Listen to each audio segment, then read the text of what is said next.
आपने एक बार जिक्र किया था कि कहीं ना कहीं मतलब आपकी सुरक्षा को भी खतरा पैदा हुआ। सुरक्षा जब हमारा इनका विवाद जब हमारा विवाद हुआ तो चारों तरफ से लग के, चूँकि भाई बड़े लोग थे, सामंतशाही थे, राजा महाराजा थे, इनके बड़े भाई हमारे गांव में रहते हैं। हमारा गांव रानी कटरा पड़ता है, सिररौली गौसपुर तहसील के अंतर्गत। उसी गांव में इनकी कोठी है, इनके बड़े भाई वहीं रहते हैं। और उन्हीं बड़े भाई से कुछ विवाद हुआ और उसी विवाद के बाद फिर काफ़ी प्रयास किया इन लोगों ने कि हमारी हत्या भी हो जाए, हम नेस्तनाबूद हो जाएं। तो हमने तभी अपनी मंशा जाहिर की थी कि एमएलसी का चुनाव 2021 या 22 में होना है। और मैं चूँकि 7 चुनाव ब्लॉक प्रमुख का लड़ चुका हूँ, तो हमें इसमें जो है मौका दिया जाए। जीवन के संघर्षों को बनाया सफलता का हथियार। विधायकी की है ख्वाहिश, ब्लॉक प्रमुख रहे कई बार। षड्यंत्र का सामना करने में आता है जिसको आनंद। राजनीति में चर्चित हैं बाराबंकी के विवेकानंद। एमएलसी चुनाव के लिए बजने वाली है रणभेरी। देखना होगा किस दावेदार से विधान परिषद की कितनी है दूरी। राजनीति में बहुत लोगों के पास उनके परिवार का आधार होता है, कुछ लोगों के पास पुश्तैनी विरासत होती है, कुछ लोग बड़े धनी संपन्न परिवारों में जन्म लेकर सियासत की ओर कदम बढ़ाते हैं, लेकिन कुछ विरले लोग ऐसे भी हैं राजनीति में जो संघर्षों की कोख से जन्म लेते हैं और अपने दम पर, अपनी मेहनत से, अपने पराक्रम से, अपने व्यक्तित्व का, अपने किरदार का निर्माण करते हैं। बाराबंकी में ऐसे ही एक नेता हैं जिन्हें लोग विवेकानंद पांडे के नाम से जानते हैं और विवेकानंद पांडे हमारे साथ मौजूद हैं यहाँ पे। पांडे जी, स्वागत है आपका द इंडियन। बहुत बहुत धन्यवाद भाई साहब।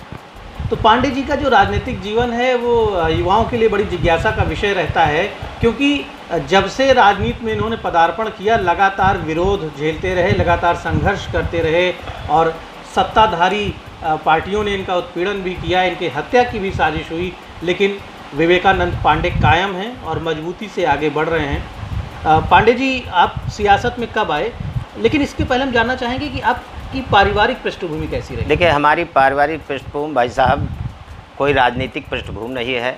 हमारे बाप दादा कोई एमपी एमएलए प्रमुख नहीं हुए। हमारे पिताजी एक सामान्य परिवार से थे और अध्यापक थे, और अध्यापक के तौर पे उन्होंने हम लोगों को पढ़ाया लिखाया और एक मध्यम वर्गीय परिवार की जो व्यवस्थाएं होती हैं उन्हीं व्यवस्थाओं के तहत मैं पला बढ़ा। और हमारा जो है कोई ऐसा राजनीतिक इतिहास हमारे घर परिवार का कोई नहीं है कि हमारे घर में कोई एमपी एमएलए या इस टाइप का रहा हो। मैंने खुद अपना जो है, हमारे इष्ट मित्र जो थे या जो हमारे बड़े थे जिनसे सीख कर मैंने जो है सन 85 से राजनीति शुरू किया था, उन लोगों से प्रेरणा मिलकर फिर मैंने जो है राजनीति में कदम रखा और फिर 95 में ब्लॉक प्रमुख का चुनाव लड़ने का मैंने मन बनाया। और उस समय समाजवादी की सरकार हुआ करती थी।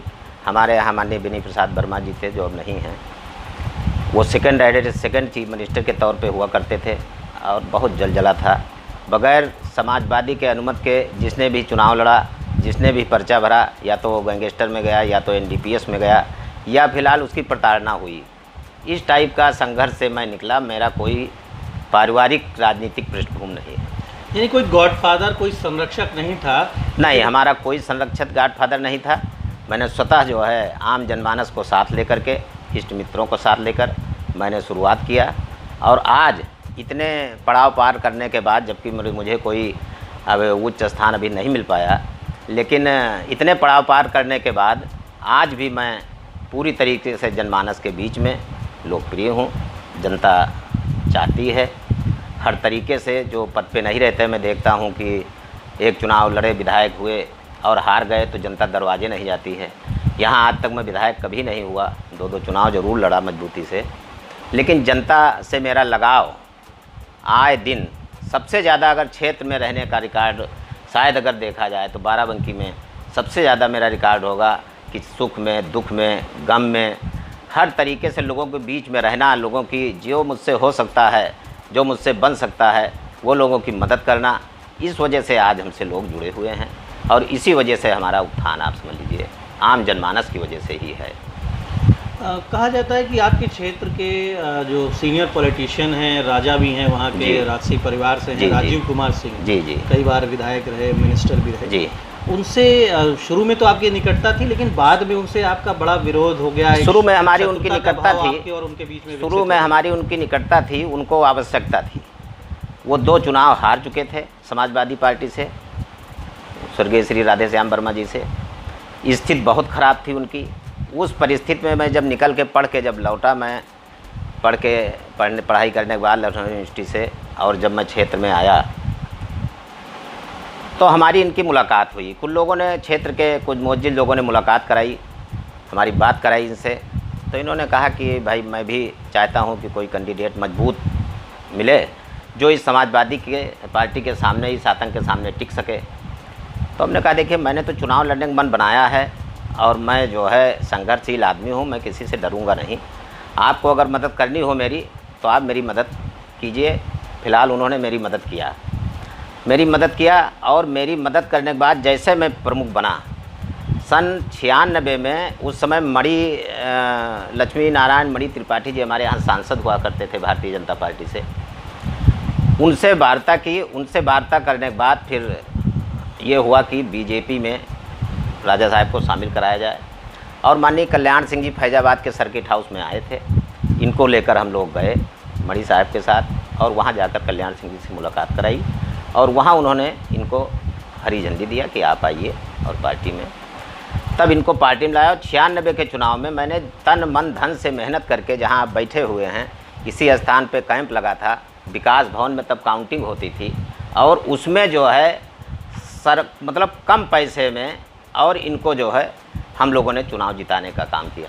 ये खैर फ़िलहाल 2000 का चुनाव हम जीते, और इसके बाद 2002 में इनका फिर चुनाव आया विधानसभा का। हमारी इनकी कुछ नाराज़गी हुई थी, लेकिन इन्होंने, ये हमारे पास आए और हमसे कहा, हमने कहा मैं पार्टी काम करूंगा और तन मन धन से करूंगा, आप मिलें या ना मिलें हमसे। और मैंने पूरे तन्मयता से, पूरी ईमानदारी से फिर 2002 का इनको चुनाव लड़ाया, और चुनाव लड़ा के फिर दोबारा जीते। और उस जीतने के बाद फिर हमारा इनका विवाद शुरू हो गया। फिर ये हमको एकदम पीछे ही लग गए। तब फिर हमारा इनका 2006 में प्रमुख का हमारा इनका चुनाव आमने सामने का हुआ राजा साहब का। उसमें 12 वोट से हमने इनको शिकस्त दिया राजा साहब। जब बीच में आपने एक बार जिक्र किया था कि कहीं ना कहीं मतलब आपकी सुरक्षा को भी खतरा पैदा हुआ। सुरक्षा जब हमारा इनका विवाद, जब हमारा विवाद हुआ तो चारों तरफ से लग के, चूँकि भाई बड़े लोग थे, सामंतशाही थे, राजा महाराजा थे, इनके बड़े भाई हमारे गांव में रहते हैं। हमारा गांव रानी कटरा पड़ता है, सिररौली गौसपुर तहसील के अंतर्गत। उसी गांव में इनकी कोठी है, इनके बड़े भाई वहीं रहते हैं, और उन्हीं बड़े भाई से कुछ विवाद हुआ। और उसी विवाद के बाद फिर काफ़ी प्रयास किया इन लोगों ने कि हमारी हत्या भी हो जाए, हम नेस्तनाबूद हो जाएं। लेकिन ईश्वर की कृपा थी और समाज का सहयोग था, समाज का बहुत बम्पर सहयोग था, और हर सर्व समाज का सहयोग था। सभी जातियों के लोग जो है वो कहते थे कि नहीं ये गलत है और उसको वो करना चाहिए। अच्छा, विधानसभा चुनाव भी आप 2 बार लड़े? जी, जब मैं 2006 में जब मैंने विवाद के बाद राजा से जब मैंने भारतीय जनता पार्टी छोड़ी, तो 2007 में मुझे बसपा से टिकट मिला और मैं चुनाव लड़ा। 45,000 वोट पा करके मैं रनर रहा 2007 में। और फिर पुनः मैं 5 साल बसपा में बना रहा, और 2012 का टिकट फिर मुझे बसपा से मिला, और मैंने फिर पूरी मजबूती से चुनाव लड़ा, और 65,000 वोट पा करके मैं चुनाव फिर हार गया, रनर रहा। और 2012 के बाद फिर हमारे जो पुराने संरक्षक थे, माने पुराने जो हमारे इष्टमित्र थे, सीनियर थे, माने कृष्णकांत पांडे, दिनकर जी, इंद्रमणि उपाध्याय, इंद्रमणि शुक्ला जी हैं, अम्बेडकर नगर के मौजूदा महामंत्री हैं भारतीय जनता पार्टी संगठन के, जिला संगठन के। इन लोगों ने, और माननीय शिव प्रताप शुक्ला जी से मेरा थोड़ा बहुत लगाव शुरू से रहता था, तो उनसे भी मैं मिला, और उन्होंने मुझे फिर पार्टी की सदस्यता दिलाई। और पार्टी की सदस्यता दिलाने के बाद फिर मैं 2014 में जब से बीजेपी में दोबारा पुनः अपने घर वापसी मैंने की, तब से जितने भी पार्टी के कार्यक्रम लगे, चाहे परिवर्तन यात्रा रही हो, चाहे तिरंगा यात्रा रही हो, जो भी संगठन के तरफ से कार्यक्रम आते थे, सबसे ज़िले में बढ़ चढ़ के मैं हिस्सा लेता था। और उसके लिए हमें अपने मुंह से कहना नहीं है, वो तो आम जनमानस में एक चर्चा है कि कहाँ पर किस तरीके की व्यवस्थाएं होती थी। और अभी एमएलसी चुनाव नज़दीक आ रहे जी। हैं और ये चर्चा है बीजेपी में भी और जनपद में भी, लोग ये कह रहे हैं कि आपकी भी एक प्रबल दावेदारी है। कई दावेदार हैं हालांकि, लेकिन आपकी दावेदारी मजबूत मानी जा रही है। देखिए 2017 का मैं टिकट मांग रहा था भारतीय जनता पार्टी से, किन्हीं कारणों टिकट हमें नहीं मिला। तो जब नहीं मिला तो कुछ बड़े नेताओं से या हमारे जो इसमें भारतीय जनता पार्टी में जो हमारे संरक्षक हैं, नेता हैं, माननीय श्री प्रताप शुक्ला जी और माननीय जो आज जल शक्ति मंत्री हैं माननीय महेंद्र सिंह जी, ये घर पे आए थे और आने के बाद ये कहा था कि आपको कहीं न कहीं एडजस्ट ज़रूर किया जाएगा। तो हमने तभी अपनी मंशा जाहिर की थी कि एमएलसी का चुनाव 2021 या 22 में होना है और मैं चूँकि 7 चुनाव ब्लॉक प्रमुख का लड़ चुका हूँ, तो हमें इसमें जो है मौका दिया जाए। मैंने अपनी ख्वाहिश रखी थी पार्टी के सामने, संगठन के सामने, और तब से मैंने उसी प्रॉपर जो है चैनल में मैं चल रहा हूँ। अच्छा, टिकट का फैसला पार्टी को करना है? टिकट का फैसला बिल्कुल हमारी पार्टी को करना है, जिस तरह का जो भी फैसला होगा। जी जी जी। लेकिन आपकी धरातल पर किस तरह की तैयारी है, क्योंकि लिमिटेड वोटों का चुनाव है? देखिए धरातल पर भैया मैं 3000 के आसपास वोटर्स, जी जी जी, डीडीसी प्रधान सभासद, देखिए तो इसमें ग्राउंड वर्क किस तरह का है? देखिए ऐसा है कि सन 95 से मैं लिमिट वोट का ही चुनाव लड़ रहा हूँ।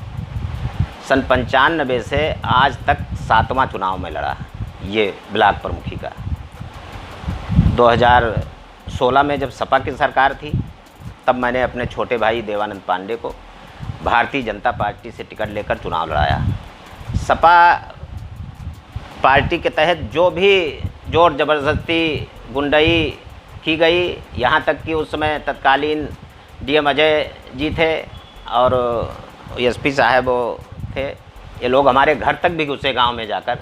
लेकिन हमने कहा नहीं, ये हम चुनाव लड़ेंगे ज़रूर, और बहुत मजबूती से मैं चुनाव लड़ा। लेकिन सत्ता के आगे मैं 4 वोट से चुनाव मेरे भाई को हराया गया। लेकिन पुनः जब भाजपा सत्ता में आई तो मैंने पुनः अपने छोटे भाई को सबके विरोध के बावजूद चुनाव लड़ाया और उसको जिताया। इस चुनाव में, पंचायत के चुनाव में, जब ये पंचायत के चुनाव आए 2021 के, तब हमारा बेटा चूँकि पढ़ के दिल्ली यूनिवर्सिटी से MBA करके आया था, उम्र भी उसकी 23 साल पूरी हो गई थी, तो उसको इंटरेस्ट भी था। वो शुरू से कहता था कि पापा हम राजनीति करेंगे, आपकी उस पर चलेंगे और नौकरी नहीं करेंगे। तो हमने कहा ठीक है। फिर गांव से हमने BDC लड़ाया उसको, निर्विरोध BDC हुआ और फिर 65 वोट से चुनाव दरियाबाद का वो जीता। तो मेरा चूँकि मुख्यालय पर रहना होता है आज 30 साल से लगभग, जनपद मुख्यालय पे, तो जनपद मुख्यालय में चूँकि लगभग ईश्वर के आशीर्वाद से सभी लोग लगभग जानते हैं, तो पूरे जनपद के लोग आते हैं, पंचायत प्रतिनिधि आते हैं, जनपद के प्रधान आते हैं, BDC आते हैं, जिला पंचायत सदस्य आते हैं। जो मुझसे बन सकता है मैं सबकी सेवा सम्मान करता हूँ, सबका काम करता हूँ। कहा जाता है पांडे जी कि आपके जो स्थानीय विधायक हैं जी, या जो आपके क्षेत्र के सांसद हैं अयोध्या से, हाँ माननीय लल्लू सिंह जी, कुछ उनसे भी मतभेद कुछ रहते हैं? नहीं, मतभेद हमारे पहले मतभेद रहते थे। पहले मतभेद, क्या लग रहा है उनका सहयोग मिलेगा? हाँ उनका सहयोग मिलेगा, निश्चित तौर पे मिलेगा। और माननीय विधायक जी से भी हमारी बात हुई है और माननीय सांसद जी से भी बात हुई है। जितना बन सकेगा वो सहयोग करेंगे। बाकी देखिए हमारी लोकतांत्रिक पार्टी है और हमारा पार्टी जो निर्णय करेगी वो सिरोधार्य हमें है, कोई मदद करे चाहे ना करे। पार्टी अगर निर्णय लेती है कि हम विवेक पांडे को लड़ाएंगे तो निश्चित तौर पे सारे विधायक, सारे सांसद हमारे साथ होंगे, पूरा पार्टी संगठन मेरे साथ होगा और दमदारी से मैं चुनाव जीत के आऊँगा। अगर पार्टी हमें उपयुक्त नहीं समझती है, किसी अन्य को टिकट देती है, तो मैं फिर पूरी ईमानदारी से आपसे कहता हूँ कि मैं पूरी ईमानदारी से लग के जिसको भी टिकट पार्टी देगी उसको जिताने का काम करूँगा, पूरी मुस्तैदी से, बगैर किसी लाव लपेट के। इसमें कोई 1% इब्बत की बात नहीं। तो बाराबंकी में एमएलसी चुनाव के पहले एक प्रतिस्पर्धा का वातावरण है और चूँकि सत्ताधारी दल बीजेपी अभी भी काफ़ी प्रभावशाली है। लगभग 4 साढ़े 4 साल की सरकार उत्तर प्रदेश में उनकी बीत चुकी है, केंद्र में 7 साल की सरकार बीत चुकी है, लेकिन अभी भी बीजेपी का टिकट हासिल करने के लिए सबसे ज़्यादा लोग प्रयासरत हैं। ऐसे में कई कैंडिडेट्स से हम बात कर चुके हैं और विवेकानंद पांडे जो कि एक पुराने नेता हैं, वो भी इस मैदान में मजबूती से डटे हैं। तो जो डिसीजन होगा बीजेपी का, उसके बाद जो चुनाव यहाँ पर होने वाला है वो निश्चित तौर पर रोचक चुनाव होगा। और अभी यहाँ पर समाजवादी पार्टी का कब्जा है यहाँ पर सदस्य विधान परिषद की सीट पे, और ये उम्मीद जताई जा रही है कि बेहद दिलचस्प मुकाबला बाराबंकी में होने वाला है। धन्यवाद।